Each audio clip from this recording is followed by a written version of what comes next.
जो आज हम अगले दो प्रश्न करेंगे दो बैलों की कथा के। पांचवा प्रश्न है, निम्नलिखित किन घटनाओं से पता चलता है कि हीरा और मोती में गहरी दोस्ती थी। तो उत्तर में आप लिखेंगे कि निम्नलिखित घटनाओं से पता चलता है कि हीरा और मोती में गहरी दोस्ती थी। दोनों मूक भाषा में एक दूसरे के मन की बात समझ लेते थे। दूसरा पॉइंट है, दोनों एक साथ नांद में मुंह डालते और एक चारा खाकर अगर मुंह हटा लेता तो दूसरा भी हटा लेता।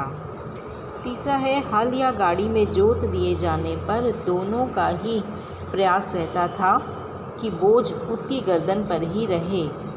कांजी हाउस में मोती बाड़े की दीवार टूट जाने पर भी इसीलिए नहीं भागा था क्योंकि हीरा बंधा हुआ था।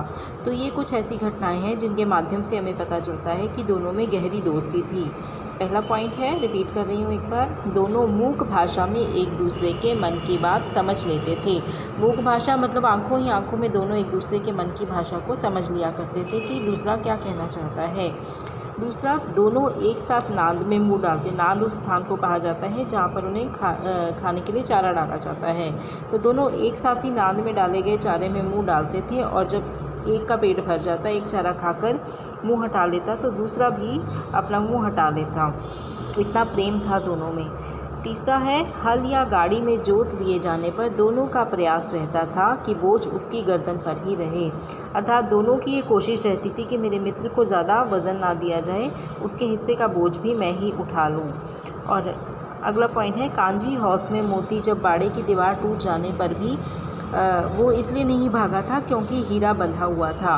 तो क्योंकि उसका मित्र भाग नहीं सकता था, इसीलिए उसने अपने मित्र के कारण ही जो है खुद भी वो वहाँ से नहीं भागा और वहीं खड़ा रहा ताकि जो उसके मित्र को सज़ा दी जाएगी वही सज़ा उसे भी कबूल थी। तो इन घटनाओं से ये पता चलता है कि दोनों में काफ़ी गहरी दोस्ती थी। अगला प्रश्न है कि पुराने समय में मतलब लेखक ने हीरा के इस कथन के माध्यम से क्या दर्शाने का प्रयास किया है। लेकिन औरत जात पर सींग चलाना मना है, ये भूल जाते हो। लेखक ने हीरा के इस कथन के माध्यम से क्या दर्शाना चाहा है। तो इसके उत्तर में आप लिखेंगे कि लेकिन औरत जात पर सींग चलाना मना है, ये भूल जाते हो।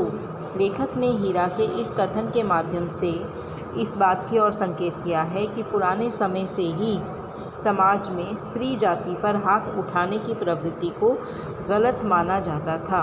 मनुष्यों के साथ साथ पशु भी इस बात की पालना करते थे। वे भी जानते थे कि स्त्री समाज में पूज्य है और उस पर हाथ उठाना वर्जित है। अब इसे समझ भी लीजिए। इस प्रश्न में लेखक ने इस कथन के माध्यम से ये दर्शाने का प्रयास किया है कि जब जानवर भी जो है औरत जात पर सींग चलाना था तो उस पर प्रहार करना जो है उसे अपराध मानते थे। मतलब उनके मन में भी ये था कि औरत जात पर हाथ उठाना जो है वो सही नहीं है। इसीलिए लेखक ने हीरा के इस कथन के माध्यम से इस ओर संकेत किया है कि पुराने समय से ही समाज में स्त्री जाति पर हाथ उठाने की प्रवृत्ति को गलत माना जाता था। मनुष्यों के साथ साथ पशु भी इस बात की पालना करते थे। वे भी जानते थे कि स्त्री समाज में पूज्य है।